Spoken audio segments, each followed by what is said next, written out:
नवीन शुभ विचार दे। वाह। कर रहा हूँ अर्चना की आस देह भारती, कर रहा हूँ अर्चना की आस देह भारती। शब्द शब्द गीत का बना है आज आरती, शब्द शब्द गीत का बना है आज आरती। हंस वाहिनी माँ एक बार बस निहार दे, शारदे सृजन के नवीन शुभ विचार दे, शारदे सृजन के नवीन शुभ विचार दे। और कलम को नवीन धार और अपनी भक्ति दे, कलम को नवीन धार और अपनी भक्ति दे। देश को दू नव दिशा कि माँ तू ऐसी शक्ति दे, देश को दू नव दिशा कि माँ तू ऐसी शक्ति दे। बिना पानी भारत की दशा को सुधार दे, शारदे सृजन के नवीन शुभ विचार दे, शारदे सृजन के नवीन शुभ विचार दे। और अंतिम कामना मां से करता हूं, देशवासियों में हो मां देशभक्ति भावना, देशवासियों में हो मां देशभक्ति भावना। शुद्ध हो परिवेश तभी होगी पूर्ण साधना। आ गया समय कलम के साथ में तलवार दे, शारदे सृजन के नवीन शुभ विचार दे, शारदे सृजन के नवीन शुभ विचार दे।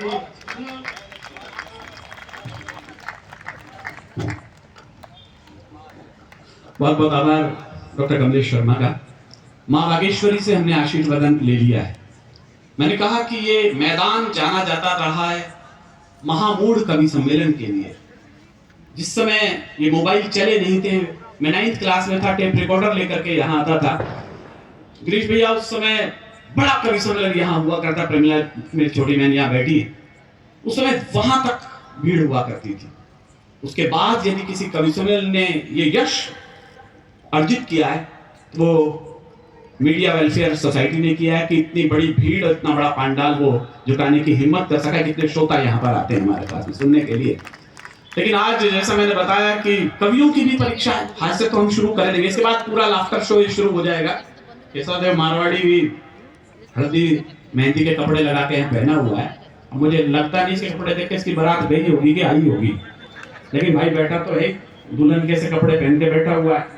एक आध भूषण इधर बैठा हुआ है, हमारा मंदसौर से आया हुआ है। रावण की क्या हाँ वो कर लेगा ये बैठा है हमारा। एक विकलांग कोटे से भी कभी बुला रखा है, तो रिजर्वेशन में बड़े मार रखी है, हमने विकलांग कोटे से बुलाया। एक मात्र सरदारनी आई हुई है, बलजीत और तनहा। अब हमारे कितने बुरे दिन आ गए कि सरदारनी तक को बुलाना पड़ गया हास्य कमीशन के नाम पे। कविता और हास्य हम शुरू करेंगे, लेकिन विकास जी जैसा अधिकारी और काव्य प्रेमी यहाँ बैठा है, तो जैसा मुझे निर्देश हुआ है हमारी टीम की तरफ से कि आज के अभिनंदनीय कवि श्री बलबीर सिंह जी करुण से हम एक कविता सुन लें, ताकि पता लग जाए कि हमारी लक्ष्मण रेखाएं क्या होंगी। हास्य और व्यंग की परिधियां अश्लीलता की तरफ न चली जाएं। हास्य अपनी जगह है, लेकिन कवि सम्मेलन और लाफ्टर शो में बस थोड़ा सा अंतर है। कवि सम्मेलन में आपको एक परिवार के साथ यहाँ बैठे, वरना बड़ा मुश्किल हो जाता है बैठना, क्योंकि हम कई बार लाफ्टर शोज देखते हैं तो उनके शब्दावलियां थोड़ी भिन्न हैं। तो मैं उस लक्ष्मण की अधिरेखा खींचने के लिए, उस रेखा को खींचने के लिए श्री बलबीर सिंह जी करुण को इसलिए आमंत्रित कर रहा हूं कि हास्य होगा, लेकिन किस सीमा में होगा ये भी हम लोग आज की रात तय कर लेंगे। मैं बिना किसी लंबी चौड़ी भूमिका के मैं श्री बलबीर सिंह जी करुण को बुलाऊं, इससे बेहतर है आप अपने नगर के भीष्म पितामह को आप आवाज दें तालियों से कि आज का अभिनंदनीय पृष्ठ पर एक हस्ताक्षर करें।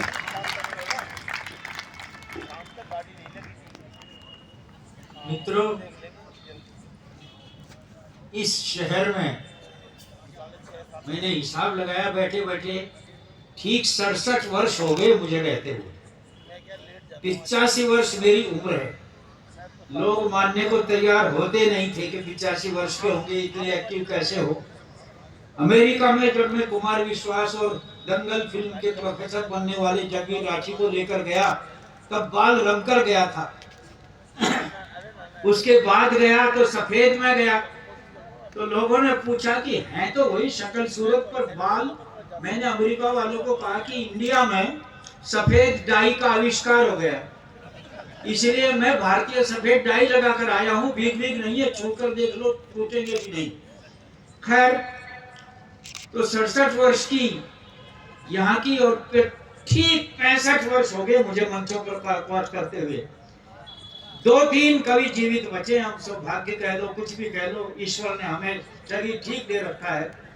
3 ही हैं हम देश में, महाकवि रामधारी सिंह दिनकर, श्याम नारायण पांडे और सोहनलाल द्विवेदी के साथ जिन्होंने वर्षों पाठ किया। हम 3 ही लोग बच गए। भाग दौड़ करके नई पीढ़ी आती है। 7 पीएचडी हुई मेरे साहित्य पर अब तक, 2 और होने जा रही हैं।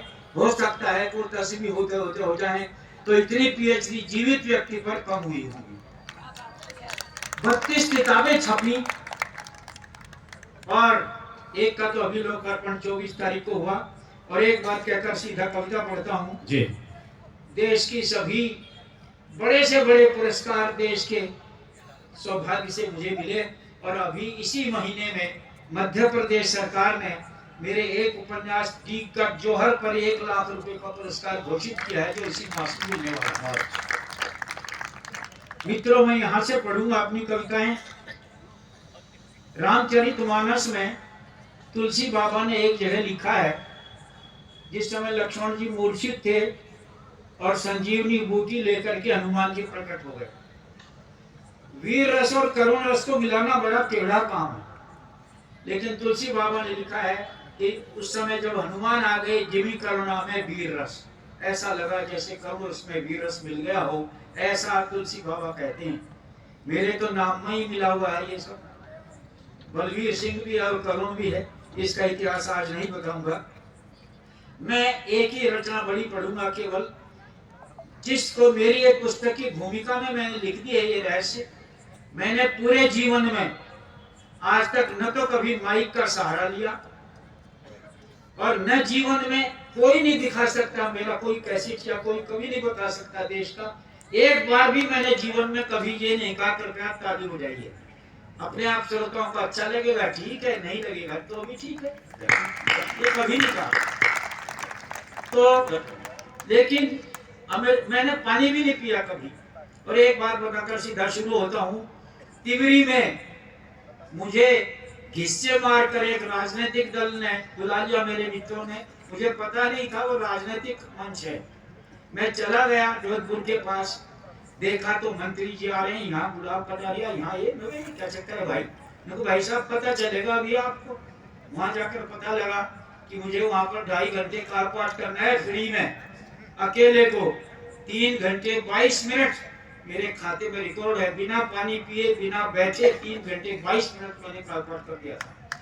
यहाँ उतना नहीं, बस वो जो अमेरिका की घटना बताकर सीधा शुरू होता हूँ।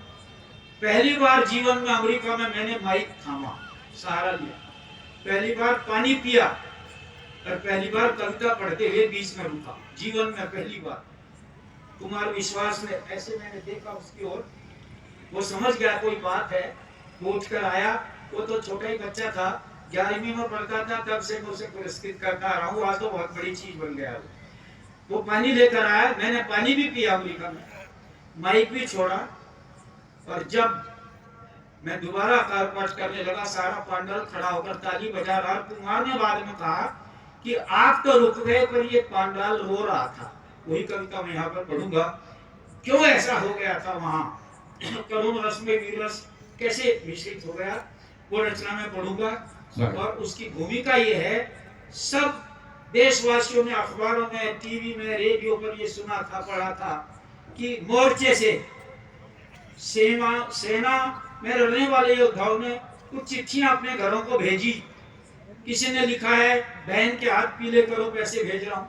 पिता को अच्छे डॉक्टर को दिखाओ, पैसे भेज रहा हूँ। किसी ने लिखा, मेरी लाश भी गांव में आ जाए तो उलट पुलट कर देखना, सारी गोली सीने में धसी तो मिल सकती है, पीठ पर एक भी नहीं होगी, आधी आधी आधी। मैं सोचता ही रह गया, क्या सारी चिट्ठी मोर्चे से ही आई होंगी, एक भी चिट्ठी घर से नहीं गई होगी। देश में ये अकेली कविता है मित्रों। आज भी दो ही कविता हैं जो देश माँ के लिए है, एक तो झांसी की रानी के घोड़े की जो मैंने कभी लिख दी थी, और एक ये जो पढ़ूंगा, जो एकमात्र है। विनीत ने भी बहुत पैसा कमा लिया देश विदेश में, क्योंकि सैनिक की चिट्ठी लिख दी, पर यह अकेली कविता है। एक बूढ़ी माँ है घर में, उसका पोता छोटा सा दूध पी रहा है माँ का, जिसका पिता मोर्चे पर है। एक छोटी बहन है अनब्याही, बूढ़े पिता हैं और बूढ़ी माँ है। ये पूरा परिवार घर में है, और सारे घर की ओर से वो माँ चिट्ठी भेजती है अपने बेटे को जो मोर्चे पर है। उस रचना को पढ़ूंगा, उससे पहले 4 पंक्ति सैनिकों के लिए। देशवासियों आओ रे, पूजा थाल उठाओ रे, चलो चले अभिनंदन करने सैनिक वीर जवान का, नवयुग के भगवान का, 2 दिन के मेहमान का, पूजन करो जवान का, सैनिक वीर जवान का, सैनिक वीर जवान का। जिनकी अनगोनाई दुल्हन, गोनाई नहीं है, जिनकी अनगोनाई दुल्हन दीप सजोती याद के, और जिनके नन्हे लाल अभी तक सपने देखे लाड़ के। वाह। जिनकी अनगोनाई दुल्हन दीप सजोती याद के, जिनके नन्हे लाल आज तक सपने देखे लाड़ के, जिनकी बहनें बांध न पाती कभी वहां पर राखियां, और देवर के पीछे बछड़ों को तरसे जिनकी भाभियां।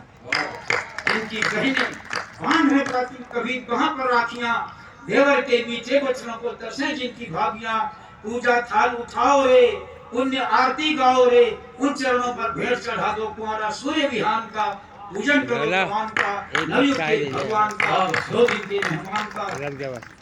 लोहू के झरनों में नहाकर, लोहू के झरनों में नहाकर, जिनकी मनती होलियां, और दिवाली के दिन भी झेले जो दुश्मन की गोलियां। लोहू के झरनों में नहाकर, जिनकी मनती होलियां, दिवाली के दिन भी झेले जो दुश्मन की गोलियां। साक्षी है इतिहास जिनके निकृत अग्नि प्रवेश का, उनके जीते जी झुकेगा कभी तिरंगा देश।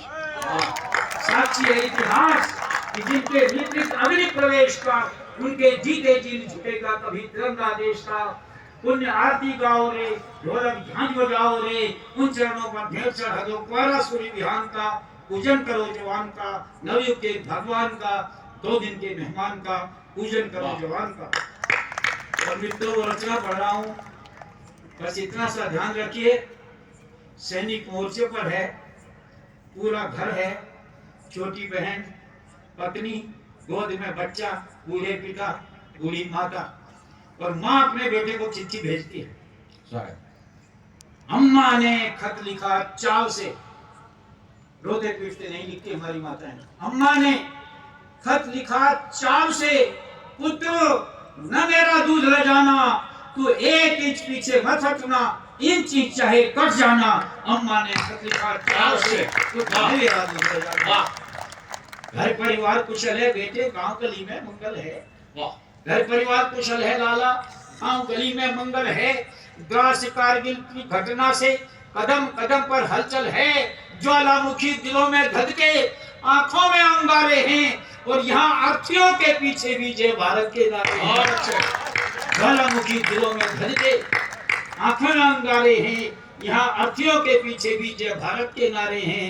ये केवल खत नहीं लाडले, वाह, ये केवल खत नहीं लाडले, घर घर का संदेश समझ, इसके हर अक्षर के पीछे तेरा पूरा देश समझ। वाह, इसके हर अक्षर के पीछे तेरा पूरा देश समझ। धवल बर्फ की चादर पर तू लोहू से जय हिंद लिखाना, पर 1 इंच पीछे मत हटना, इंच इंच चाहे कट जाना। अम्मा ने खत लिखा चाव से, पुत्र न मेरा दूध पिलाना। वो पंक्ति पढ़ रहा हूँ जिस पर वो घटना घट गई थी अमेरिका में।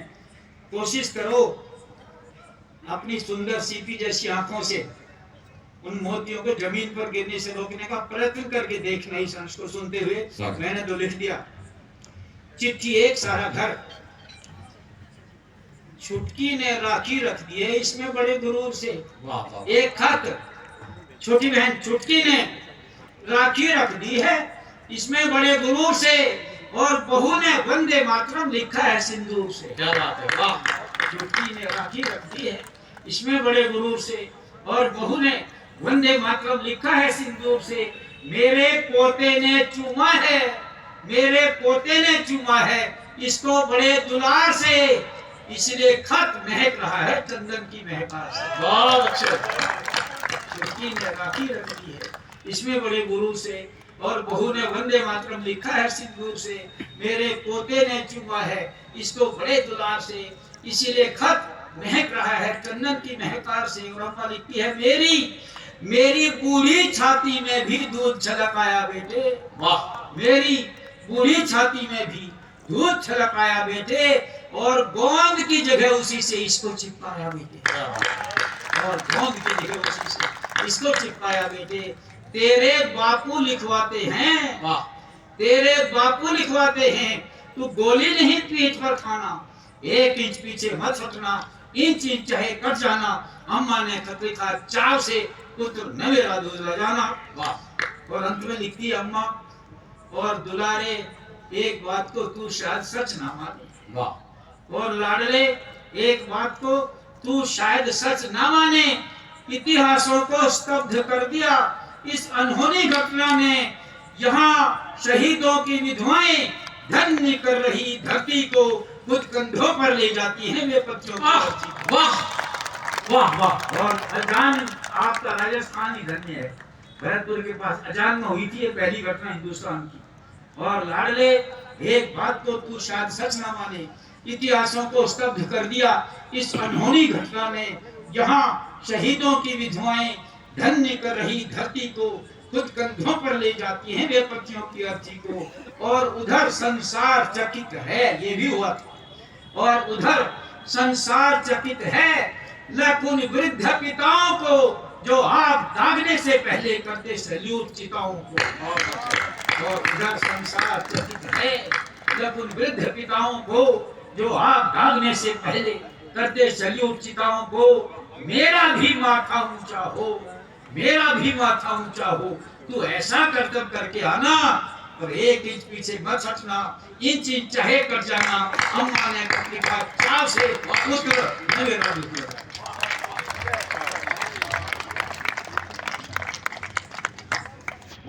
इसे आज का स्वस्ति वाचन कह सकते हैं। कवि सम्मेलन को हमने एक स्वस्ति वाचन के कुछ अक्षर प्रस्तुत कर दिए।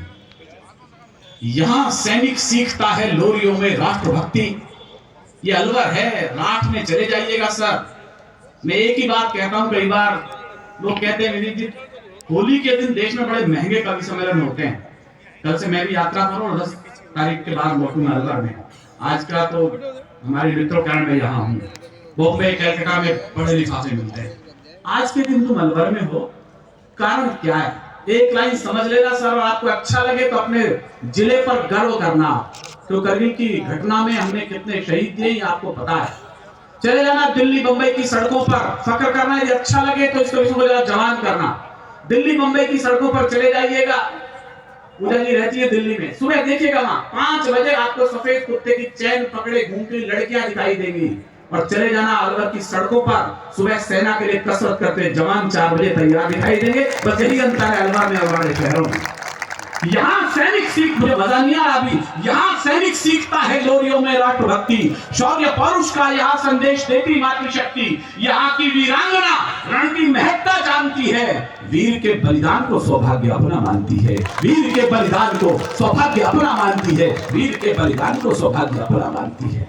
हमारे कवि यहाँ बैठे, ये मुन्ना बैटरी बैठा हुआ है, ये खुद सेना में जाना चाहता था श्वेता जी, लेकिन उसको कर्नल ने भगाया वहां से इसकी हरकतें देख करके।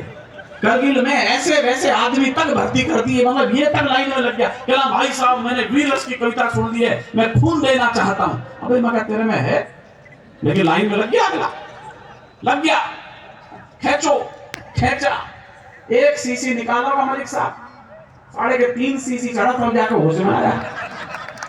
कर्नल पूछ रहा था भाई साहब खून देने आए थे, लेने आए थे? ऐसा आदमी लेकिन भर्ती हो गया साहब ये, और रोज बिराम नाप पे रोटी खा जाएगा, 8-8 10-10 गुलाटी, जिसे तुम खींचते हो वैसे खींच लगा रोटी। उर्जिला पर कैसे थोड़ी रोटी खींच के बड़ा रमन गुलाटी, ऐसे खींच गया रोटी। करगिल की लड़ाई छिड़ गई, करने लगा ऐसा भैया अब कल तक को जाना है लड़ाई पे। अब जैसा कि सरकारी लोग यहाँ करते हैं, अगले ने छुट्टी की एप्लीकेशन फंसा दी, बोला दादी की तबीयत खराब है छुट्टी चाहिए। कर्नल समझ गया बदमाश आदमी टिकट खा के भागना चाहता है, नहीं करा रहे फालतू बकवास नहीं करेगा, 20 दिनों में तो टिकट फाड़ते हैं कैंप में, कोई ना कोई बहादुरी का कारनामा कर तो अच्छा लगेगा। कैसा कर दूंगा, पर एक सवाल का जवाब दे दो। कर्नल ने कहा एक सवाल का जवाब दे दो छुट्टी दे दूंगा। कहला क्या? अगले सवाल पूछा कर्नल ने, मैं फिर कह रहा हूँ समझदार लोग ताली बजा, बाकी चुप रहना। कहला अच्छा बता मुन्ना बैटरी कटप्पा ने बाहुबली को क्यों मारा? कहला साहब हो सकता है उसने भी छुट्टी देने से मना कर दिया। कर्नल ने तुरंत छुट्टी सैंक्शन कर दी, निकल गया। ताली कम आ रही है आपकी, मजा नहीं आ रहा मेरे को अभी। इस पे थोड़ी टैक्स लगाया मोदी जी ने, जीएसटी पे थोड़ी लागू करी, एक ही तो चीज छोड़ी है ताली बिना जीएसटी के आगे तो लगाई थी। नेताजी से पूछो, पतंजलि में हमारे वो बैठे हैं बाबा साहब, देखो देखो गौमूत्र टैक्स पे लगा दिया। मतलब बाबा गौमूत्र की छोड़ो, हमारे कविता मेलन पर लगा दिया टैक्स, तो हालत खराब है हमारे टैक्स की। लेकिन भैया बंबई में रहता है। इस बार जो लेटेस्ट लाफ्टर शो था आपने सबने सोनी टीवी पर देखा, उसका सेमीफाइनल विजेता मुन्ना बैटरी आपके सामने बैठा हुआ है इस समय यहाँ पर। ये उसका बड़ा स्नेह है मेरे प्रति, किस व्यस्त उसमें उसने मुझे स्वीकृति दी है, वरना उसे आज पटना एक बड़े बल से मैंने होना था। तो लेकिन बंबई गया था, अगला फैशन देखो, पहले ऐसी सड़ी पैंट पहन के आता तो पूछे मत पंकज भैया, श्रीचंद जी चंदा दे तो लेने को तैयार नहीं अगला। आज देखो क्या चमक धमक आ गया।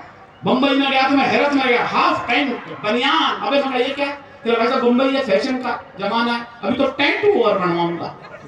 अभी साला ये नया फैशन चला है टैटू। अबे मैं ये क्यों बनवाता? क्या फैशन है वैसा बंबई है। अंतिम बात कह के मैं उस कवि को बुला रहा हूं जो आपको हंसा हंसा के नोट करेगा। मैंने कहा यार टैटू मत बनवा, इसमें दर्द होता है।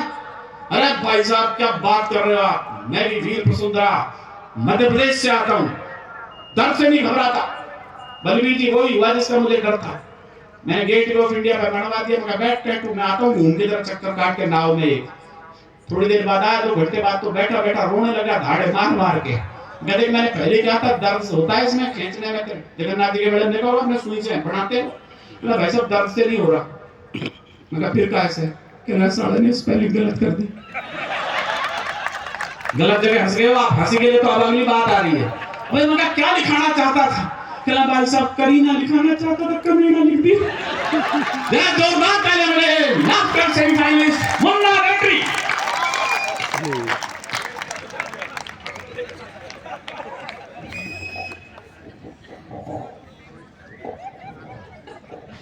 हाँ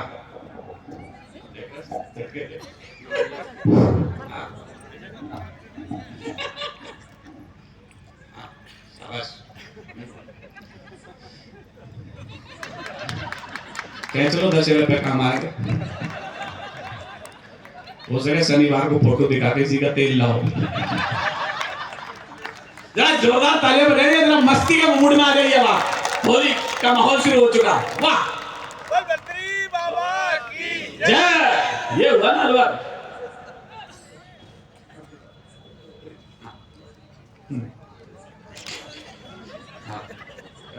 मेरी खामोशी को मेरी कमजोरी मत समझना।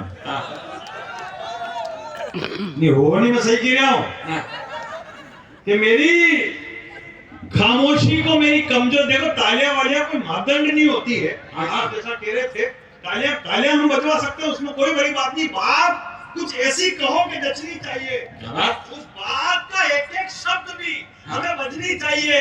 और पहली दूसरी और तीसरी लहर के बाद भी आप और हम जिंदा है। तालियां इस बात पर। क्या बात है, वाह। ऐसे करने से कुछ काम नहीं चला, ताली बजाओ आप। सही कह रहा हूँ, आज मेरा भाग्य बड़ा अच्छा है, आज तो शेर की तस्वीर मिली मेरे को। सही कह रहा हूँ, ये सब हमेशा नहीं होता। सही कह रहा हूँ, अभी एक कार्यक्रम में गया था उधर कर्नाटक, पैकिंग भी बिल्कुल अंदर से तस्वीर घर जाके खोलेंगे, उधर से पैकिंग घर जाके खोली, बंदर की निकली। मैंने तुरंत आयोजक को फोन लगाया, मैंने कहा भाई साहब इसमें बंदर की तस्वीर निकली है। बोले हम क्षमा चाहते हैं, हमसे आपसे गलती हो गई, बहुत बुरा, हमसे आपकी तस्वीर यही रह गई। मैंने कहा वैसे मेरी वाली थी काई की? बोले गधे की। आनंद है, मस्ती है, आप मस्ती के मूड में आ जाओ भाई साहब। कोरोना की इतनी सारी बातें बातें कर रहे, कोरोना ने कुछ अच्छा भी दिया है। सही कह रहा हूं, सब कुछ बुरा थोड़ी किया है क्या? सही कह रहा हूं। कोरोना अपना देश कृषि प्रधान देश हुआ करता था, उसकी जगह कोरोना में डॉक्टर प्रधान देश हो गया।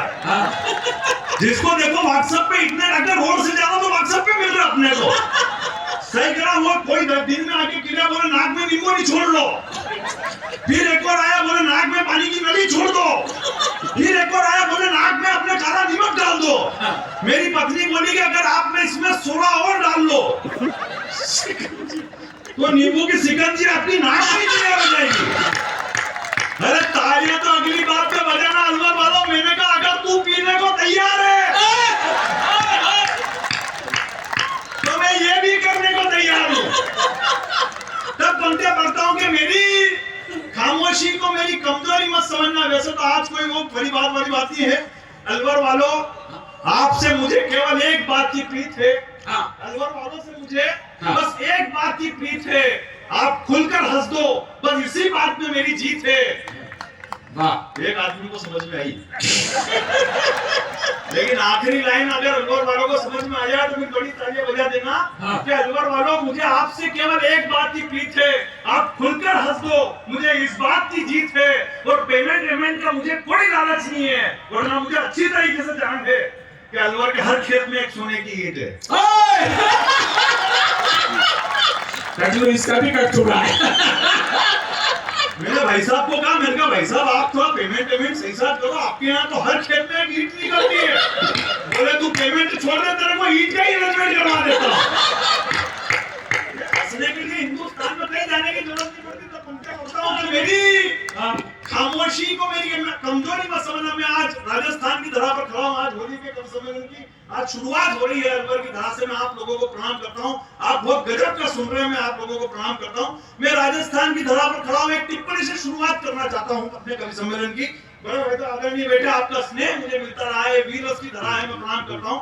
एक टिप्पणी से शुरुआत करना चाहता हूं। मैं अभी राजस्थान के कपासन के कवि सम्मेलन में था। मैंने कवि सम्मेलन से पहले एक व्यक्ति से पूछ लिया, ऐसे ही अनायास कवि सम्मेलन से पहले। मैंने कहा यार, वो बंबई के अंदर एक हीरो है रणवीर सिंह, उसने अभी सारे कपड़े उतार दिए थे, आपने देखा भी होगा। तो ये भाई तो ऐसे गर्दन निराला जैसे मामा ही भाई है। वो रणवीर सिंह ने फोटो खिंचवाने के मैगजीन को फोटो देने के लिए अपने सारे कपड़े उतार दिए थे। मैं उस राजस्थान वाले से बात अगर पहुंच जाए टिप्पणी की, तो अलवर वालों कवि सम्मेलन और मुन्ना बेटी को शुरू कर देना।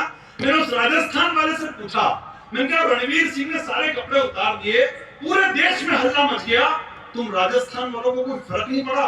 तो उस राजस्थानी ने जो पलटकर जवाब दिया, बस मेरा सीना गर्व से चौड़ा हो गया।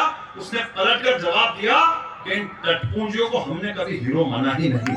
वाह वाह वाह वाह वाह वाह। बोले हमारा राजस्थान का असली हीरो तो वो एक ही है जो बरसों से इस धरती पर पूजनीय है, और जिस व्यक्ति का उसने नाम लिया, ये चार पंक्तियां उसके सम्मान में पढ़ के अपने दावे पाठ की शुरुआत करना चाहता हूं कि हिंदुस्तान का असली हीरो कौन है, और हम मानकर किनको बैठे हुए कौन है राजस्थान का और हिंदुस्तान का असली हीरो। कि तपता सूर्य जिसके ललाट पर चमकता था, शौर्य का लावा जिसकी भुजाओं में उबलता था, खौफ का दृश्य कुछ ऐसा था उस बलशाली का कि रण में भरते हुंकार पूरा रण क्षेत्र दहलता था। अरे महान काल के रूप में जिसकी फैली इतनी ख्याति थी, तलवारें जिसे छू न सकी वो राणा प्रताप की थी। जिंदाबाद, क्या बात है मुन्ना, जिंदाबाद, जियो, चले, कमाई। तलवारें जिसे छू न सकी वो राणा प्रताप की छाती थी। आप बिल्कुल भी टेंशन मत लेना, मैं हास्य रस का ही कवि हूँ। ये तो मैं बीच बीच में ऐसा करता रहूंगा, क्योंकि हमारे भिलवाड़ा के बड़े कवि राजेंद्र गोपाल जी व्यास, उन्होंने कहा है कि जिस तार के अंदर करंट नहीं होता है उस पर लोग चट्टी बनियान चुका देते हैं। इसलिए मैं बीच बीच में ऐसा भी करता रहूंगा। तब पंक्तियां बताता हूँ कि मेरी खामोशी को मेरी कमजोरी मत समझना। मैं आंखों से काजल समेट जाता हूँ, समझ के भी मजा रहा है कि मेरी खामोशी जो मोबाइल से वीडियो बना रहे थोड़ी देर के लिए बंद कर लो। क्या मतलब यहाँ से ले जाके अपनी गर्लफ्रेंड को बताओगे और उसकी फ्रेंड रिक्वेस्ट फिर मेरे पास आ जाएगी? आप जबरदस्ती में न्यूट्रल हो जाओगे, मतलब क्या है आपने? कभी कभी आनंद मंजिल मस्ती का भी आनंद लिया करो, यहाँ बैठ के सही करो, सही करो। यहाँ चाहे फेसबुक भी चलाता हूँ, कितने लोग चलाते फेसबुक का हाथ खड़ा करना है एक बार। आप तो ऐसे डर रहे जैसे मैं उतर के बंद करा दूंगा। फेसबुक का काम अलग है कि इंटरनेट पे दिखा रहे फेसबुक का नया खेल, खोपड़ा भी उसका लाइक करना जिसकी खोपड़ी में खोपड़े का नहीं तेल। हाँ। सब एक दूसरे की बात में फोकट चक्कर खा रहे हैं और छोरे छोरियों के नाम से प्रोफाइल बना के छोरों को उल्लू बना रहे हैं। छोरे छोरियों के नाम से प्रोफाइल बना के छोरों को उल्लू बना रहे हैं। ये फेसबुक का खेल है निराला। जिस छोरी को मैंने रिक्वेस्ट भेजी निकला मेरा साला। एक छोरा एक छोरी की हर बात में राजी है, तो छोरे को पता ही नहीं कि उसी के पिताजी है। 12 बजे उठने वाले, 12 बजे उठने वाले सुबह 5 बजे उठ के गुड मॉर्निंग का स्टेटस चिपका रहे। तो जिसको मोहल्ले में कोई नहीं पूछता वो भी फेसबुक पे हजार दोस्त बना रहे। जिसको मोहल्ले में कोई नहीं पूछता वो भी फेसबुक पे हजार दोस्त बना रहे। और काश ये फेसबुक की सुविधा द्वापर युग में भी होती। आखिरी पंक्ति पर अलवर का वापस मैं मांगता हूँ कि काश ये फेसबुक की सुविधा द्वापर युग में भी होती तो भगवान श्री कृष्ण को ढूंढने में गरीब सुदामा को इतनी तकलीफ। क्या बात है, वाह।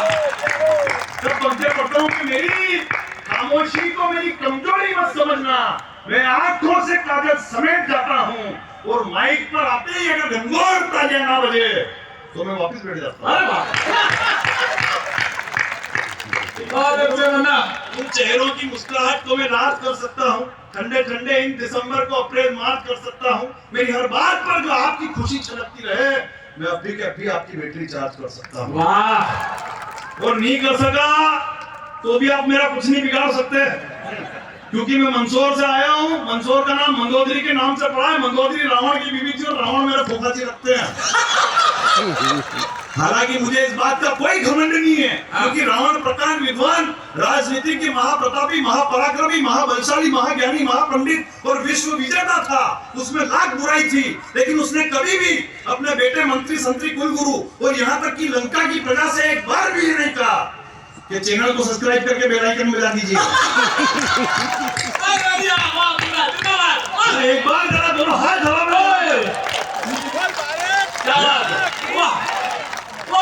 अनुभव अपनी जगह है, कॉन्फिडेंस अपनी जगह है। हालांकि देखो मेरा कॉन्फिडेंस का लेवल बड़ा तगड़ा है। मैं तो जहां से आया हूँ हमारे यहाँ तो लोग छत पर छतरी सेट करने चलते हैं और पड़ोसन सेट करके नीचे उतर जाते हैं। कॉन्फिडेंस अपनी जगह। और मेरे कवि सम्मेलन में कोई ताली बजाए नहीं बजाए, मुन्ना बेटी को कोई फर्क नहीं पड़ता।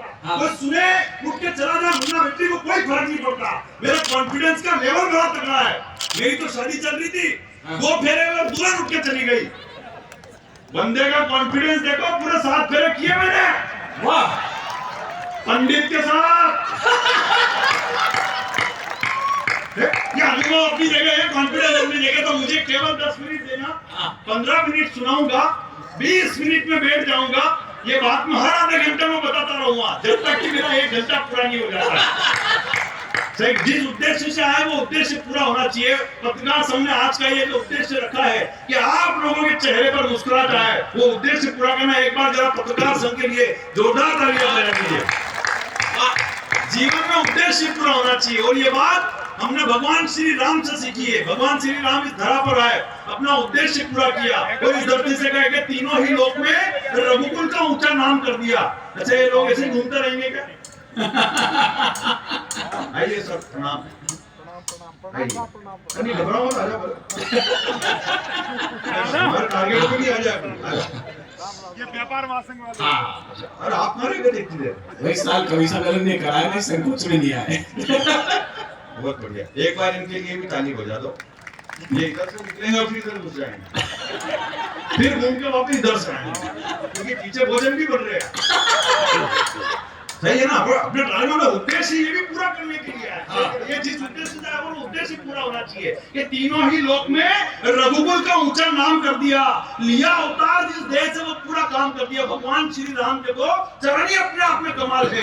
कौशल्या के आंगन में रखा, प्रजा भक्त हो गई। अहिल्या की शिला पर रखा, श्राप मुक्त हो गई। मिथिला के स्वयंवर में पहुंचे, सीता राम में लीन हो गई। दंडकारण्य वन में पहुंचे, धरती असुरों से विहीन हो गई। निषाद राज की कुटिया में पहुंचे, मित्रता अपार हो गई। केवट की नैया पर बैठे, बहुसागर के पार हो गई।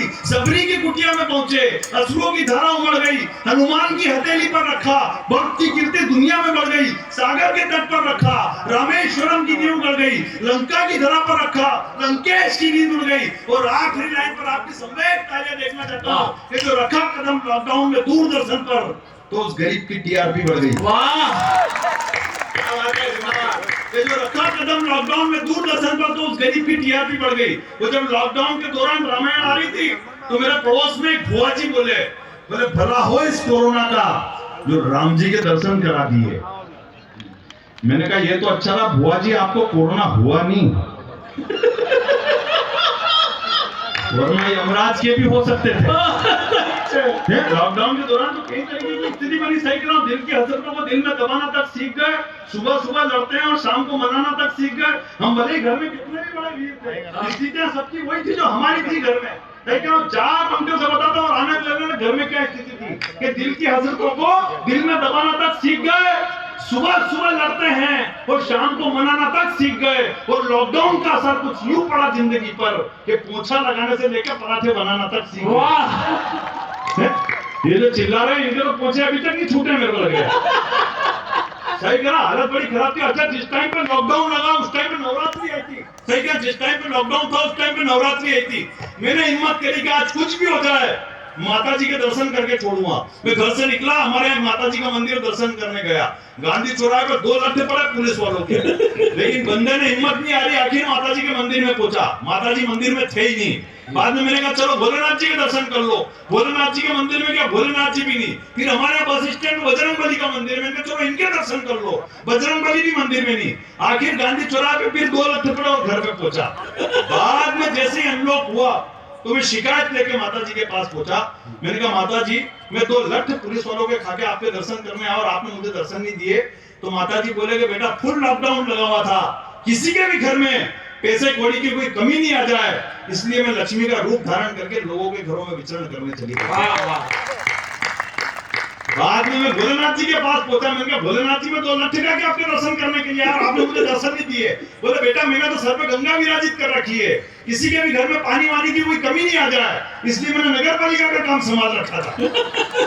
तालियां तो अगली बात पे बजाना। बाद में फिर बालाजी के पास पहुंचा। मैंने कहा बजरंगबली ने तो अभी सीता जी को ढूंढने जाना था, न किसी रावण की लंका में आग लगानी थी। मैं 2 लट्ठे पुलिस वालों के खा के और आपने मुझे दर्शन नहीं दिए। तो बालाजी बोले कि बेटा जो तेरे 2 लट्ठे पड़े थे नहीं, वो पुलिस वाले के रोल में मैं ही था। ईश्वर किस रूप में आ जाए मालूम थोड़ी पड़ता है। सही करा, लेकिन आज तो ईश्वर के रूप में आईजी साहब यहाँ बैठे, मैं आपको प्रणाम करता हूँ। बहुत बढ़िया। वो कह भी रहे थे कि ऑडी कार है ये है, और आपने आपको आप टेम्पू नहीं बता रहे। टेम्पू एम्पू नहीं, आप जेसीबी हैं। जेसीबी कभी भी किसी को उठा सकती है। सही करा, इसलिए मैं आपको प्रणाम करता हूँ। मैं ज्यादा ऐसा कुछ कहूंगा भी नहीं, क्योंकि कल से मेरी सीरीज भी स्टार्ट है वापस कार्यक्रम की, तो जाना भी नहीं चाहता मैं ऐसा कुछ, लेकिन मैं आपको प्रणाम करता हूँ। देखो पुलिस वालों के बारे में लोग कुछ भी कह दे, लेकिन हम कभी लोग मन से अच्छी कविताएं भी होती है। मैं आपको प्रणाम करना चाहता हूँ। हकीकत करो, मैं फेसबुक की बात करी, इंसाफ नहीं मिलेगा यहाँ लिखने से मोबाइल में। हिंदुस्तान में कभी भी किसी बेटी के साथ कोई दुराचार हो जाता है तो हम केवल फेसबुक पर अपनी एक पोस्ट डालकर अपने कर्तव्य की इतिश्री कर लेते हैं, लेकिन हिंदुस्तान में अब होना क्या चाहिए। मैं 4 पंक्तियां पढ़ता हूँ और 4 पंक्तियां पढ़ने से पहले याद दिलाता हूँ कि हिंदुस्तान में किसी बेटी के साथ हर महीने किसी न किसी बेटी के साथ दुराचार हो जाता है कि रीति रिवाज और संस्कृति से जो तेरी निगाह न हटती तो तेरे परिवार की इज्जत भी उस समाज में न घटती। और आफताब की जगह अगर माँ बाप पर विश्वास किया होता तो श्रद्धा तेरी लाश 36 फुट न करती। वाह, क्या बात है मुन्ना, जिंदाबाद। वाह वाह वाह।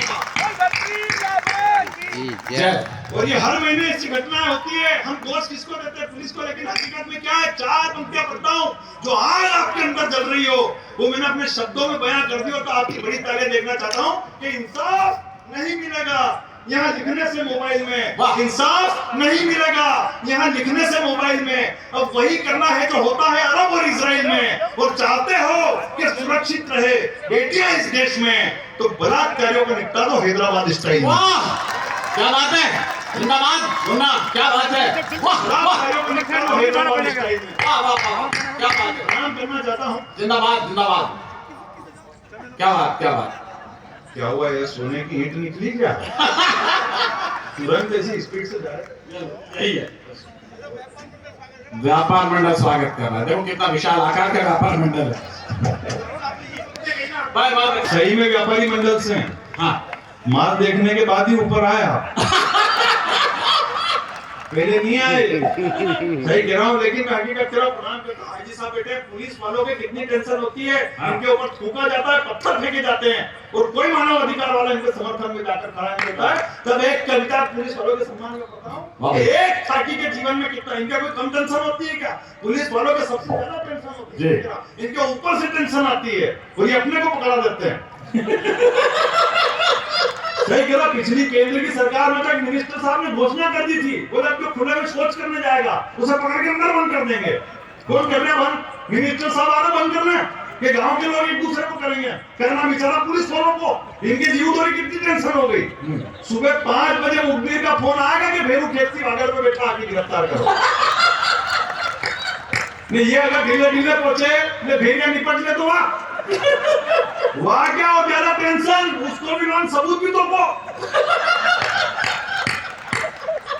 वो तालियां तो अगली बात पे बजाना कि वो अगर थाने पे जाए बस न जाए, तो ये मेरी है ही नहीं।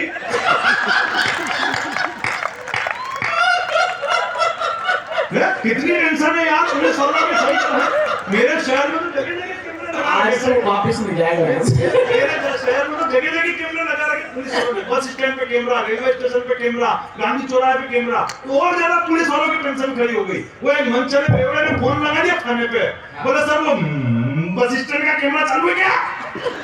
बोले हाँ चालू है, क्या हो गया वहाँ पे? बोले सर पुलिस वाले खड़े क्या? बोले हाँ खड़े, क्या हो गया वहाँ पे? बोले नहीं सर जयपुर की बस खड़ी के निकल गई, बता दो जरा। बोला हंसने के लिए हिंदुस्तान में कहीं जाने की जरूरत नहीं है। वैसे भी गीता के 19वें अध्याय में लिखा है, यदि तुम ब्रह्मांडस्य कस्य चित्ति प्राणिनाम हसितुम शक्नोति तत्वा वृद्धाय कविनाम सम्मेलनाम करिष्यामि। संस्कृत में नहीं, आपको इसका मतलब मालूम है क्या? तुम्हें काय के लिए हंस रहा हूँ, मैं बता रही हूँ, नहीं हंस रहा। हालांकि देखो मालूम तो मेरे को भी नहीं है, ये तो मैंने कहीं पढ़ा था, मैंने पढ़ दो। बाद में भाई साहब ने मुझे बताया, बोले बेटा गीता के 19 अध्याय होते ही 18वीं खत्म हो जाती है। तब मैंने कहा जीवन में गुरु का होना कितना आवश्यक, और इनके जैसा गुरु तो बेड़ा पार। हालांकि देखो मेरे को गीता का नॉलेज भी होता तो मेरे को कौन सी पंडिताई करनी थी, और बहुत सी बात जो आजकल पंडिताई करते हैं उनको भी नॉलेज नहीं होता है। मेरे मोहल्ले में राम कथा हुई, पंडित जी ने वृतांत सुनाया, बोले हनुमान जी श्रीलंका के अंदर कूदे और रावण की धोती धू धू करके जलने लगी। तो मैंने कहा पंडित जी ये वृतांत तो मैंने कभी सुना ही नहीं। तो पंडित जी ने तुरंत डैमेज कंट्रोल किया, बोले नहीं बेटा आग तो हनुमान जी की पूंछ में ही लगी थी, रावण की धोती तो धोखे में तार पर सुखा रखी थी, उसने आग पकड़ ली। अपन डैमेज कंट्रोल करने के मामले में हिंदुस्तान सबसे ज्यादा आगे। और ये कवि क्या है, ये जितने कवि बैठे हैं ये सब डैमेज कंट्रोल करने के मामले में माहिर। सही कह रहा हूँ। आज तो खैर पत्रकारों का कार्यक्रम है इसलिए मुझे कोई टेंशन नहीं है, वरना मैं जब इधर राजस्थान आता हूँ तो हमारी हालत टाइट हो जाती है। 90% कवि भाजपा वाले होते हैं। अच्छा, वो इधर जैसे आते हैं तो हमको सबसे पहले होटल में चमकाया जाता है, राहुल गांधी के खिलाफ कुछ नहीं बोलना, उसके खिलाफ कुछ। अब हमारे टेंशन के मंच पे करना क्या है? वो पिछली नवरात्रि में तो 20-20, 25-25 कवि सम्मेलन, हमें मालूम नहीं कि कौन से मंच पे क्या करना है। वो एक मंच पे तो मैं जाके भूल गया, मैंने जाते ही कि मैं जो राहुल जी को उधेड़ना शुरू किया, और सामने से अध्यक्ष जी बैठे हुए और ऐसे ऐसे कर रहे, और मेरे को लग रहा है कि इनको मजा आ गया, तो मैंने और उधेड़ना शुरू किया। फिर नीचे से एक पर्ची आई, बोले बेटा मंच कांग्रेस का है, आज पेमेंट लेके जाएगा कि अध्यक्ष भी यही छोड़ के जाएगा। तो मैंने तुरंत डैमेज कंट्रोल किया, और डैमेज कंट्रोल किया, तालियां उस बात को बजा, मैंने तुरंत डैमेज कंट्रोल किया। मैंने कहा राहुल अगर 97 पे आउट नहीं होता तो भारत आज वर्ल्ड कप जीत जाता। अध्यक्ष जी ने वापस ताली बजाई। मैंने हमें तो क्या डैमेज कंट्रोल करने के मामले माहिर है। हालांकि देखो इसमें कोई बुरा मानने वाली बात नहीं है, लेकिन मेरे को भी उस व्यक्ति के लिए डैमेज कंट्रोल करना पड़ा जिसने पूरी पार्टी को डैमेज करके रख रखा है।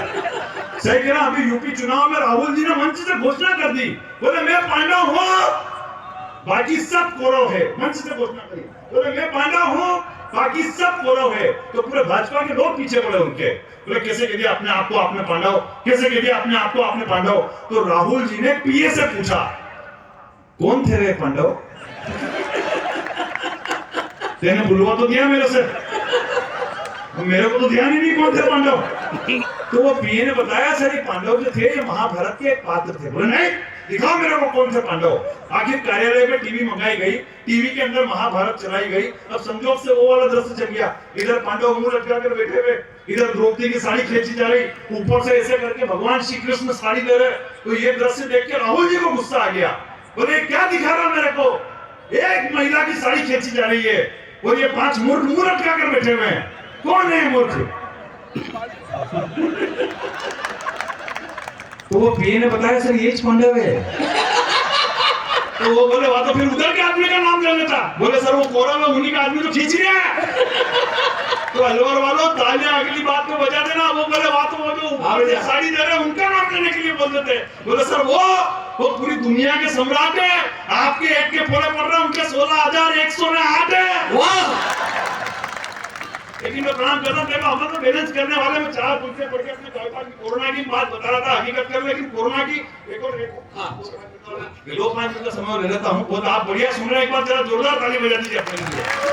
देखो कोरोना अपने ही काम नहीं आया, पाकिस्तान वालों के अपने से ज्यादा काम आया। जब हिंदुस्तान में रफेल आया था तो पाकिस्तान में भी जोर जोर से फोन लगा दिया, बोले कितने का है, और उसने जैसे ही कहा 16,000 करोड़ रुपए का, इसने बात पलट दी। और सुनाओ तुम्हारे यहाँ कोरोना के कितने मरीज चल रहे हैं? तो फ्रांस वालों ने कहा कि कितने, फिर फोर्स देके बोला, बोले कितने पैक करना है, तो उसने फिर बात पलट दी, बोले आपके यहाँ बूस्टर डोज चालू हो गया कि अभी बाकी है। तो फिर फ्रांस वालों ने जो 4 पंक्तियां पाकिस्तान को कही, पर वापस सदन को गर्म कर देना, 4 पंक्तियां फ्रांस वालों ने पाकिस्तान को कही कि ये वो फाइटर है बेटा जिससे पूरा जमाना जूझता है, बात मुद्दे की भी करो तो तुझे मजाक ही सूझता है, और भाड़े के आतंकियों को बॉर्डर पर भेजने वाले औकात तेरी तमंचे की नहीं, और भाव रफेल के पूछता है। वाह वाह वाह!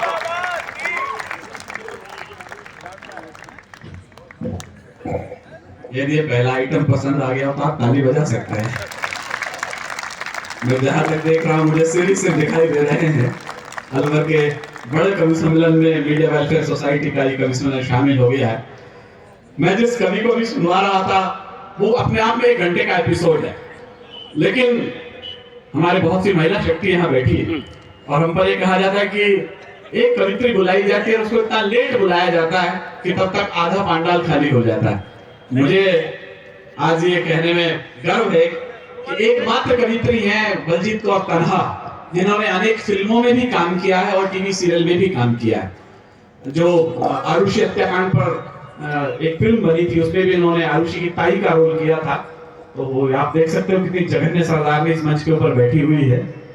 बार बार ये कहा जाता है बेटी बचाओ बेटी बचाओ, इतने नारे लिख दिए हैं श्वेता जी आप लोगों ने दीवारों पे, बेटी बचाओ बेटी बचाओ, बेटी पैदा हुई है, लक्ष्मी का अवतार आया है। और यार हमारे पैदा होने पे भी तो भैरू ने अवतार लिया है, हम लोगों ने क्या बिगाड़ा है? बेटियां ऐसी हैं, बेटी मतलब ऐसा लगता है कि हम लड़के लोग तो जाड़े साफ करने के लिए पैदा हुए हैं बस।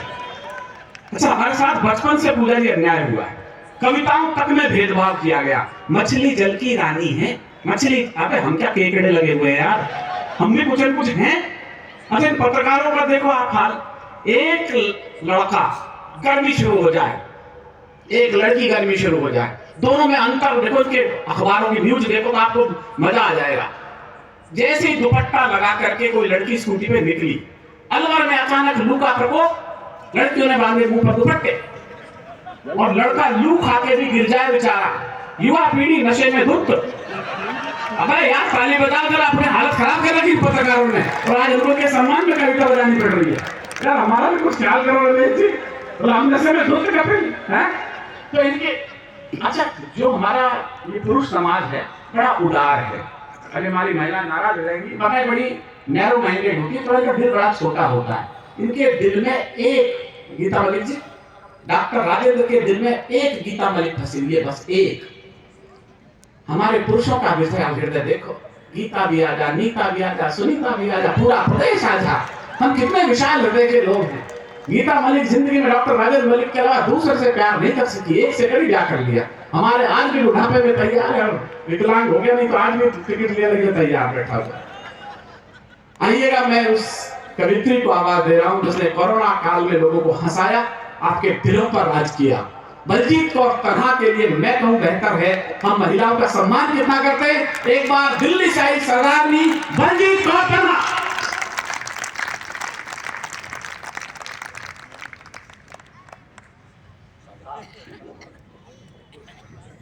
जी मैडम। बहुत शुक्रिया विनीत भाई, आपने अलवर बुलाया। मुन्ना भाई ने बहुत रंग जमाया। जी।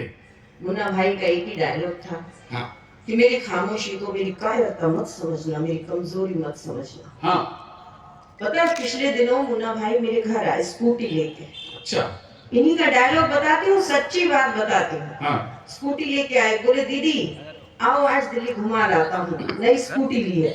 हम गए स्कूटी पे बैठ गए, मुन्ना भाई स्कूटी चला रहे थे। तभी हम पेट्रोल पंप पर रुके, मुन्ना भाई बोले पेट्रोल भरवा लेते हैं। मेरी नजर गई तो देखा कि जो पेट्रोल भर रहा था वो कोई इशारा कर रहा था। अच्छा। मैंने कहा मुन्ना भाई वो पेट्रोल पंप वाला कुछ इशारा कर रहा है। मुन्ना भाई का डायलॉग, मेरी खामोशी को मेरी कमजोरी मत समझना, मैं उसे देख लूंगा, आप डरो मत, नंबर आने दो हमारा। थोड़ी देर बाद मेरी नजर फिर चली गई तो वो पेट्रोल पंप वाला इशारा कर रहा था। मैंने कहा मुन्ना भाई वो फिर से इशारा कर रहा है। बोला मेरी खामोशी को कमजोरी मत समझना, आने दो मेरा नंबर। जैसे ही हमारा नंबर आया मुन्ना भाई ने कहा हाँ मेरी खामोशी को मेरी कमजोरी मत समझना। क्यों इशारा कर रहा था? बोला मैं इशारा इसलिए कर रहा था कि इलेक्ट्रिक स्कूटी लेके पेट्रोल पंप पे खड़े हो। बढ़िया बात। तो रही बात मस्ती की, मैंने हाथ से चुना, श्रृंगार नहीं चुना। मैंने हाथ से क्यों चुना? 4 पंक्तियां आपको सौंपती हूँ, आदरणीय बलबीर जी के चरणों में हूँ और हास्य के लिए मुझे किंचन को बुलाया गया, सौभाग्यशाली हूँ। हाथ से क्यों चुना था? मेरा कहीं ना कहीं ये मानना है कि अगर ये 2 हाथ किसी की मदद के लिए उठ जाएं तो वो श्रमदान की श्रेणी में आते हैं। और अगर हमारे कहने से, हमारी बात से कोई मुस्कुरा दे तो उसका खून बढ़ जाता है, तो वो भी रक्तदान की श्रेणी में। 4 पंक्तियां आपको सौंपती हूँ कि किसी को चाह लो तो चाहत हो जाती है। वाह। किसी को चाह लो तो चाहत हो जाती है, अपना बना लो तो आदत हो जाती है। वाह। मैंने जान लिया दिल में रहता है खुदा, लोगों को हंसा लो इबादत हो जाती है। और रही बात, विनीत भाई कह रहे हैं कि कोरोना में हमने बहुत काम किया, मर्दों ने काम किया, ये हम महिलाएं जानती हैं। ये कोरोना में आप सब जो ठीक ठाक बैठे हो, 1 लहर 2 लहर 3 लहर, उसका कारण हम महिलाएं हैं। वाह वाह वाह। बिल्कुल मैडम। और मैं आप सबको बताती हूँ कि जिस समय अमेरिका, चीन सब कोरोना से परेशान, हमारे हिंदुस्तान की मर्द भी टीवी देख देख के डिप्रेशन में, ये हम महिलाओं का हौसला था कि हम हलवाई बनी हुई थी और कभी पकोड़े बना रहे थे, कभी गुलाब जामुन, और खिला रहे थे कि सब ठीक हो जाएगा तुम खाओ। और किसी मर्द ने कोई काम नहीं किया। मर्दों ने क्या किया मैं आपको बताती हूँ। अच्छा। मेरे पति ने मेरे बेटे को कहा, बोले पेन ड्राइव दे दे, कोई पिक्चर देख लूं, कोरोना हो रहा है अभी, सबको खाली बैठा हूँ, पेन ड्राइव दे। तो मेरे बच्चों ने डैडी को पिक्चर लगा दी, पान सिंह तोमर। सरदार जी ने पान सिंह तोमर देखी, अगले दिन इरफान खान निकल गए। मेरे पति बोले बेटा थोड़ी सी पुरानी पिक्चर लगा दे। बच्चों ने प्रेम रोग लगा दी, हीरो था ऋषि कपूर, अगले दिन वो निकल गया। पति ने बेटे को आवाज लगाई, बेटे एक काम कर, शादी की वीडियो दे दे, तेरी मां भी देख लो।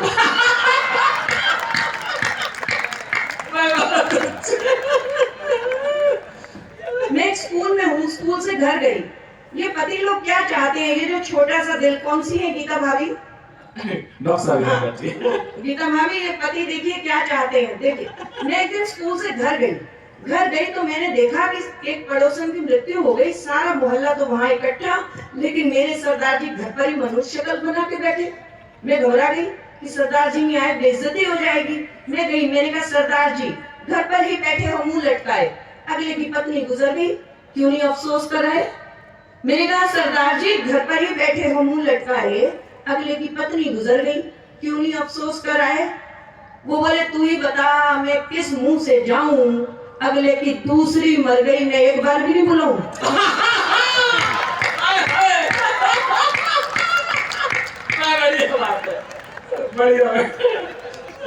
हमारे तो जो पड़ोसी है ना, पड़ोस से हाथ से बहुत निकल आता है। हमारे एक पड़ोसी हैं, इतने कमाल के पड़ोसी हैं, उन्होंने बैंक से लोन लेके कार ली, और लेकिन कोरोना में उनकी नौकरी में थोड़ा तनख्वाह में कमी आ गई, सैलरी कट गई।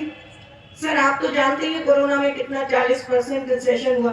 सर लेकिन आप कमाल के हैं। लेकिन सबने कहा कि आपका उद्बोधन सुनकर जो मैं अनुग्रहित हुई, तो एक बात कहने का दिल करता है कि लोगों ने कहा कि आप बहुत ईमानदार, बहुत अच्छे हैं, तो मैं यही कहना चाहती हूँ कि जो इंसान मन से कवि और कलाकार होता है वो जिस पद पर बैठ जाता क्या है बात, उसको बहुत वाह वाह वाह वाह, बहुत अच्छे।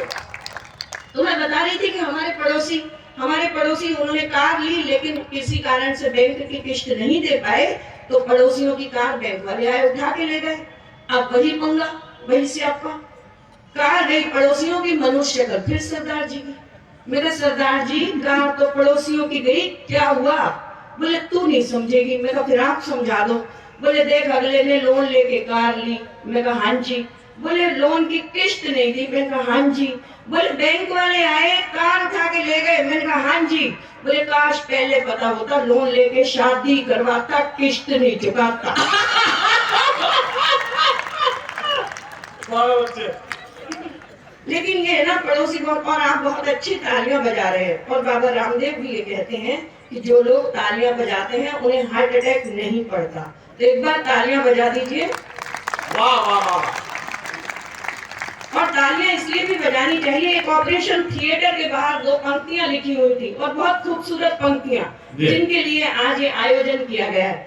एक ऑपरेशन थिएटर के बाहर लिखा हुआ था कि खोल लेते दिल अगर मिल बैठकर यारों के साथ, तो आज खोलना न पड़ता हमें औजारों के साथ। हाय हाय हाय हाय, क्या बात है। तो बहुत खूबसूरत आयोजन, आप सबको प्रणाम करती हूँ, विनीत भाई को प्रणाम करती हूँ। बहुत खूबसूरत आयोजन। रही बात मेरे तो आँख खुले सामने सरदार, मुझे तो कहीं जाना ही नहीं पड़ता हंसने के लिए। और अभी विनीत भाई बोले कि है ना सबने कम पढ़ना है, मुन्ना भाई भी बोले कि कम पढ़ना है। सबको टेंशन हो जाती है कि कम पढ़ना है, लेकिन मुझे टेंशन नहीं होती, क्योंकि मैं जिस खानदान से हूँ मुझे टेंशन होती ही नहीं। हम तो 10 साल तक देश की गद्दी पे चुपचाप बैठे रहे, हमें टेंशन नहीं। बहुत अच्छे। सारे देश को टेंशन हुई, हम बोले हाँ, टेंशन नहीं बोल रहा। और टेंशन लेने की चीज ही नहीं है। अगर आप लेना ही चाहते हो तो कार लो, बंगला लो, गाड़ी लो, लोन लो, निकल लो। वाह वाह। तो टेंशन नहीं लेनी चाहिए। और हकीकत बता रही हूँ, ये जो पति है ना, पति नामक जो प्राणी है, ये जरूर टेंशन देते हैं। आपको याद होगा जब 8 नवंबर 2016 को नोट बंद हो गए 500 और 1000 के, तो मेरे सरदार जी रोज टीवी के आगे बैठ जाते थे 8 बजे। मैंने कहा क्या हुआ, नोट बंद हो गए, आप क्या देख रहे हो? बोले ये 56 इंची सीना कुछ भी कर सकता है। मैंने कहा आपको किस बात का इंतजार है? बोले मैं तो उस दिन का इंतजार कर रहा हूँ जिस दिन ये आए और कहे मेरे प्यारे देशवासियों, ये जो आपके पास आपकी पत्नी है ये 30 मार्च तक ही मान्य रहेगी। बहुत अच्छे। लेकिन आप मेरी हिम्मत देखो, मैंने टेंशन नहीं ली। हाँ। कारण जो पति 500 रुपए का नोट बदलवाने बैंक की लाइन में नहीं लगा, वो 55 किलो की पत्नी बदलवाने बैंक क्यों जाए? क्या बात है, वाह। और विनीत भाई एक और बात, हमारे देश में अगर पत्नियों को बदलने की नौबत आ गई तो बैंक तक जाने की नौबत ही नहीं आएगी, अड़ोस पड़ोस में ही बदल ली जाए। तो मस्ती में रहना चाहिए, टेंशन लेनी नहीं चाहिए। काफी लोगों को प्रसन्नता हुई है सुन करके कि ये योजना कब आ रही है। देखो मैं मोदी जी को प्रस्ताव भेज देती हूँ, क्योंकि प्रसन्नता सिर्फ मर्दों को ही नहीं होनी चाहिए, हमें भी तो बराबरी का अधिकार है। तो ये प्रस्ताव भेज देंगे। लेकिन बहुत खूबसूरत आयोजन, बहुत ही अच्छा आयोजन, और सच में बहुत आनंद आ रहा है। मैं पड़ोसियों की बात बता रही थी, हमारे एक पड़ोसी हैं, वो हरियाणा से बिलोंग करते हैं। तो एक दिन क्या हुआ, अब आप सब जानते हैं कि कहीं ना कहीं कोई बाबा के पास भी चला जाता है। एक बाबा है जो कहते हैं समोसे खाओगे, चटनी खाओगे। मैं नहीं बताऊंगी, उनका नाम निर्मल बाबा है। तो हमारे पड़ोसी हैं, वो हरियाणा से बिलोंग करते हैं। कोरोना के बाद उनकी हालत खराब हुई, वो वहीं चले गए, जाके बाबा के चरणों में लेट गए। बोले बाबा 20 साल हो गए शादी को, मारे तो बच्चे बिगड़ लिए, मारे तो घर वाली भी कहना नहीं मानती, हमारी दुकान भी बंद होगी, क्या करूं? बाबा ने 30 सेकंड आंख बंद की, आंख खोली। बाबा ने कहा तूने कभी अपनी घरवाली के खाने की तारीफ की है? अब हरियाणा वाला बंदा, हरियाणा वाला बोला घर वाले तो रोज खाना बनाया करे, उसके खाने की कौन तारीफ करे। बाबा बोले कृपा वहीं रुकी हुई है। अब हमारे पड़ोसी दौड़े दौड़े घर आए, आते ही डोरबेल बजाई तो भाभी ने दरवाजा खोला और उन्हें तो एक ही बात याद थी, क्या कि बाबा ने कहा था कि खाने की तारीफ। तो हरियाणा वाले जो पड़ोसी थे वो बोले भागवान जल्दी से खाना लगा दे, भूख लग रही है। तो खाना लगाया गया, 2 मेथी के पराठे दे दिए। पहला निवाला मुंह में डाला, बाबा की बात याद आ गई। बोले आहा कतई स्वाद पराठे बड़ा रखे जी, कर बनाने वाली का हाथ चूम लूं। पत्नी ने कमर पे हाथ रखा, बोली एक बार फिर बोली हो। बोले इतने स्वाद पराठे नहीं खाए मैंने, जी कर रहा बनाने वाली का हाथ चूम लूं। पत्नी अंदर गई, बेलन उठा के लाई, एक दिया। बोली 20 साल से तन्ने मैं खवारी, स्वाद नहीं आया, आज बलजीत पराठे देगी तन्ने स्वाद आ लिया।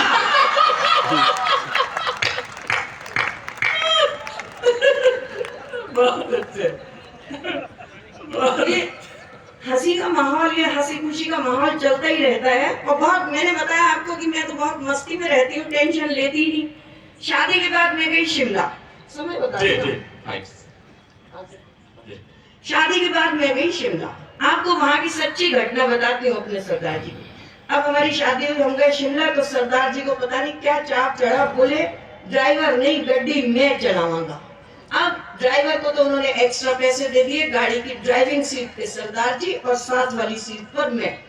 अब देखिए सीन, शिमला की पहाड़ियों पर जैसे ही उन्होंने मोड़ काटा तो लगा खाई में गिर जाएंगे। मैं बहुत डर गई, लेकिन नई नवेली दुल्हन कुछ बोलती नहीं ज्यादा, तो मैं चुप रही। दूसरा मोड़ काटा, फिर खाई में गिरते हुए बचे, मैं तब भी कुछ नहीं बोली। तीसरा मोड़ काटा तो कार का एक पहिया खाई में, जैसे तैसे कार ऊपर कर ली गई। तो अब मेरे सब्र का बांध टूट गया। मैंने कहा सरदार जी मोड़ आता है, इतनी तेजी से मोड़ काटते हो, आपको डर नहीं लगता? अब सरदार जी का जवाब सुनो।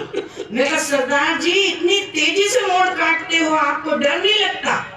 बोले डर तो तब लगे जब मैं आंख खुली रख के मोड़ काटती हूँ। बोले मोड़ आना है, मैं अखा बंद कर लेना, कट गया ते सतनाम नहीं के वाहिगुरु जी।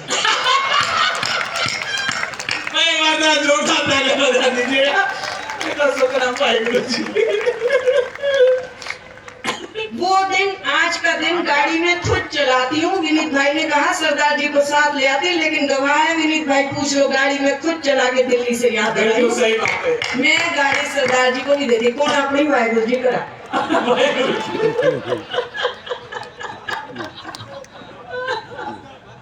ये लोग मेरे साथ जा रहे थे, हम ये कह गए कि हम नहीं जा रहे, कहीं मोड़ आया और बलजीत आंखें बंद कर। इसको कहते हैं पीछा छुड़ाना। वाह, 4 दिन पहले मेरी और मेरे पति की जोरदार लड़ाई हुई। पति ने भगवान को गुहार लगाई, बोले तंग आ गया हूँ ऐसी पत्नी से, तू मुझे उठा ले। मैं कौन सी कम थी, मैंने कहा हे भगवान मैं भी तंग आ गई ऐसे पति से, तू मुझे बुला ले। पति बोले भगवान जी मेरी एप्लीकेशन छोड़ दे, पत्नी की लगा ले। पर हम दोनों पति पत्नी इसी तरह लड़ते झगड़ते जिंदगी गुजार लिया करते हैं। हम दोनों एक दूसरे से नहीं, उस ऊपर वाले से डरते हैं। वो जैसे चाहे डुगडुगी बजाता है, वो जैसे चाहे सबको नचाता है, सिर्फ और सिर्फ उसी के हंसाने से हंसती है ये दुनिया, वरना इस दुनिया में कौन है जो दूसरों को हंसाता है। और आदरणीय बलवीर जी के मंच पर बैठी हूँ, मुझे सौभाग्य मिला। हास्य का अपना सिलसिला चलता रहेगा, लेकिन मेरी आजकल एक, मैं रिश्तों पर भी बात करती हूँ। मेरी आजकल एक कविता बहुत वायरल हो रही है, 2 मिनट की कविता है, मंच से 2 मिनट की उस कविता को भी आशीर्वाद दीजिएगा। आजकल जैसे कि अभी बात कर रहे थे, मुन्ना भाई ने बहुत बढ़िया शानदार शुरुआत की, बात कर रहे थे कि फेसबुक की, इंस्टाग्राम की। तो आजकल ये सच्चाई है कि आज के बच्चे फेसबुक पर हैं, इंस्टाग्राम पर हैं, कभी ना कभी कोई दिन मना देते हैं। लेकिन जो हमारी पीढ़ी रही, हमारे जो हम बच्चे रहे, या हम जिन बच्चों को उम्मीद कर रहे हैं, वहां पर उस कविता को आपके चरणों में रखती हूँ। अगर कुछ शब्द कह पाऊं तो तालियों से नवाज दीजिएगा। कि ढूंढ रही हूँ वो बच्चे देखिए मैं क्या ढूंढ रही हूँ, क्योंकि आजकल सारे बच्चे तो फेसबुक और इंस्टाग्राम पर लगे हैं। अभी जब मैं आई तो विनीत भाई परेशान थे, बोले बलजीत दीदी क्या जमाना आ गया है, बच्चे पढ़ते पढ़ते बोर हो जाए तो फेसबुक चलाते हैं, इंस्टाग्राम चलाते हैं। मैंने कहा हाँ सही बात है, लेकिन आपको किस बात की टेंशन है? बोले मैं तो इस बात को लेके टेंशन में हूँ कि जब हम पढ़ते पढ़ते बोर हो जाते थे तो अखबार में से हेमा मालिनी और माधुरी दीक्षित को ढूंढ के उनकी मूछें बना दिया करते। तो खैर ये जनरेशन गैप है, तो कविता शुरू करती हूँ कि ढूंढ रही हूँ वो बच्चे, सारी महिलाओं को समर्पित करती हूँ, और जो ये बैठे हैं आप अभूतपूर्व यानी भूतपूर्व नौजवान सबको समर्पित, कि ढूंढ रही हूँ वो बच्चे जो मदर्स डे नहीं मनाते थे, पर माँ जब भी आवाज दे हाँ माँ कहकर दौड़े चले आते। आप तालियां बजा दीजिएगा, बच्चे दौड़े चले आए हैं अपनी बड़ी दीदी के साथ में बलजीत कौर जी का स्वागत करने के लिए अलवर के मातृशक्ति की ओर से एक बार तालियां बजा दीजिएगा। बलजीत जी की एक अच्छी कविता हम लोग इस समय सुन रहे हैं, जो बेटियां फूलों सा खिलखिलाती हैं, बेटियां दीवारों से बनते हैं सिर्फ मकान, उन मकानों को घर बनाती हैं। वाह बहुत अच्छा। तो जो कविता शुरू की थी वही आप तक पहुंचाती हूँ कि ढूंढ रही हूँ वो बच्चे जो मदर्स डे नहीं मनाते थे, पर माँ जब भी आवाज दे हाँ माँ कहकर दौड़े चले आते थे। वाह। बैटरी वाली कारें या मोबाइल नहीं थे उस वक्त, बैटरी वाली कारें या मोबाइल नहीं थे उस वक्त, इसीलिए बच्चे पापा की पिद्दी पर घोड़ा बन चढ़ जाते थे। वाह वाह वाह वाह। ढूंढ रही हूँ वो बच्चे जो मदर्स डे नहीं मनाते थे। और देखिएगा मैंने किस पुरानी तस्वीर को जिंदा रखने की कोशिश की कि शायद बार्बी डॉल की कल्पना भी ख्वाबों में रही हो। वाह। शायद बार्बी डॉल की कल्पना भी ख्वाबों में रही होगी, इसीलिए बच्चे कपड़ों की कतरन से गुड़िया बनाते थे और जूते के डब्बे में उसका घर सजाते थे। वाह वाह वाह। शायद रुपए नहीं सिक्के मिला करते थे जेब खर्च। वाह। शायद देखिए बात कहाँ कहने की कोशिश की कि शायद रुपए नहीं सिक्के मिला करते थे जेब खर्च, इसीलिए बच्चे पैसों का वजन ज्यादा समझ पाते। सादा ही था खान पान, बच्चों की आंखों पर नहीं थे चश्मे, इसीलिए बच्चे माँ बाप के आंसू जल्दी देख पाते। क्या बात है, बहुत अच्छे। यानी बच्चों के लिए भी तालियां बजा दीजिएगा। हालांकि आने के उनके पापा चाह रहे थे, लेकिन कह रहे क्या, वो कह रहे हैं कि मैं असलियत तो ये है कि बच्चियां ही अब माला पहनाए तो ठीक है, वरना जिसने मुझे माला पहनाई वही आज तक पछता रहा है। तो ये हंसने की बात थी। कविता को समापन पर लाती हूँ, अंतिम 6 पंक्तियां देती हूँ छोटी सी, कि शायद पढ़े लिखे नहीं थे पर अनपढ़ नहीं थे माँ बाप। वाह। देखिएगा क्या कहने की कोशिश की कि शायद पढ़े लिखे नहीं थे पर अनपढ़ नहीं थे माँ बाप, इसीलिए कमरे में आपको सौंप कर जा रही हूँ। अगर लगे कि मैंने सच कहा है तो मुझे आशीर्वाद यानी तालियों के साथ विदा दीजिएगा कि उस दौर के रिश्ते बिल्कुल सच्चे होते थे। वाह। विनीत भाई जी। 2 पंक्तियों में देखिएगा मैंने क्या कहने की कोशिश की कि उस दौर के रिश्ते बिल्कुल सच्चे होते थे, भले ही माँ बाप के पास कुछ ना हो, उनके पास बच्चे होते थे। वाह वाह वाह। बहुत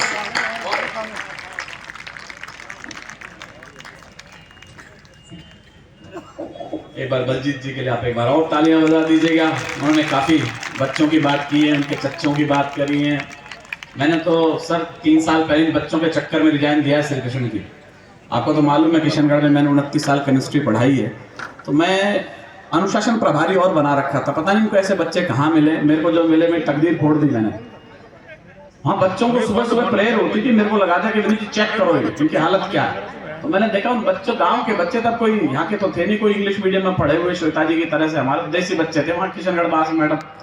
अब वो कोई सुरा कच्छे मारे है, कोई बनियान मारा है, कोई नया भी मारा है, कोई सिर में तेल नहीं डाल के बदबू आ रही। उनके माँ बाप को बुला लिया, मैं यहाँ आओ जी, आपके बच्चों को देखो गंदे संदे चले आते हैं, नहाते न धोते। अब माँ बाप भी भाई कमा लिया लवर के कह सकते हैं। तो मैं देखो इनके अंदर बदबू आ रही है। ऐसा है नहीं थी, आप बच्चों को पढ़ाया करो, सूंगा सांगी मत करा करो। ये मैं तो उसी दिन रिजाइन दे दिया। हालांकि